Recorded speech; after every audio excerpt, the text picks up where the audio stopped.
I'm on page 130 of our Osborne book, Spreadsheet Functions, stage 3.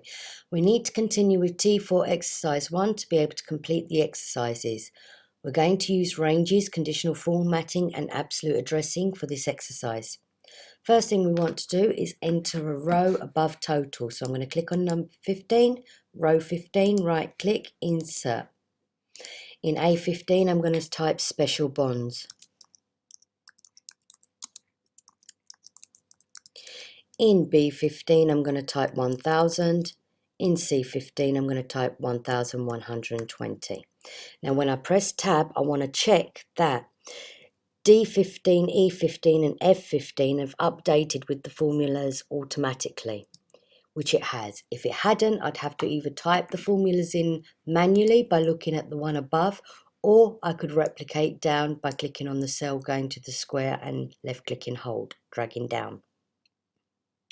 I now want to do a couple of checks to make sure that this new line that I've just added has been updated with the formulas that I've created.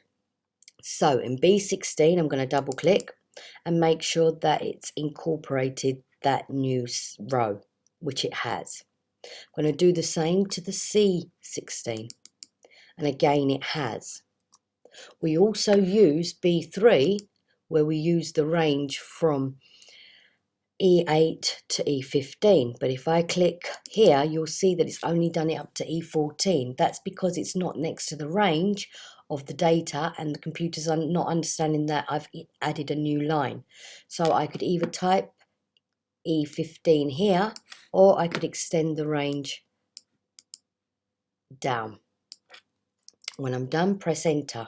You'll see that the average gross has now increased. I want to apply conditional formatting to the growth rate. So I'm going to select my growth rate and I'm going to go to conditional formatting. I want to format it so it's bold and italic for all entries where the growth is greater than the value in B3. So I'm going to click on highlight cells, greater than. As I'm referring to an actual cell, I'm going to select B3. You'll notice that it's put the dollar signs in and an equals in front. This means that if I replicate down anywhere else, B3 will stay stagnant. I'm going to click on the drop down format with. If I can't find what I'm looking for, I'll click on custom format. I'm going to choose bold and italic. I'm going to change it to black for the font, and I don't want a fill, so I'm going to change that to no color. When I'm done, I'll click OK and OK again.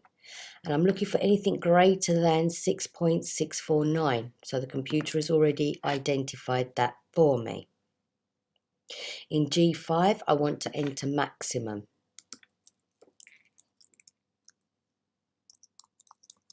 In G6, I want to enter growth. In G7, I want a pound sign. I want to align the pound sign so it's in the center. It's already happened, so I just need to check that that cell icon is active, grayed out. I want to create a formula to calculate the maximum growth which would have been earned if each investment had received the largest growth rate, which was E13, in cell G8, i.e. year start amount multiplied by the growth rate. Don't forget to use an absolute cell reference because we want E13 to say stagnant. So I'm going to click equals open bracket. I'm going to select B8 and I'm multiplying that by my E13. Now you could press F4, but my computer doesn't work with F4. So I need to put the dollar signs in manually before the E and in between the E, which means that when I replicate down or flash fill, E13 will stay the same for all the formulas, but B8 will change to B9 for the next row, B10 for the row after, and so forth. When I'm done, I can replicate down or flash fill. And there we have it. We have finished our stage. We want to save our exercise, keeping the same name.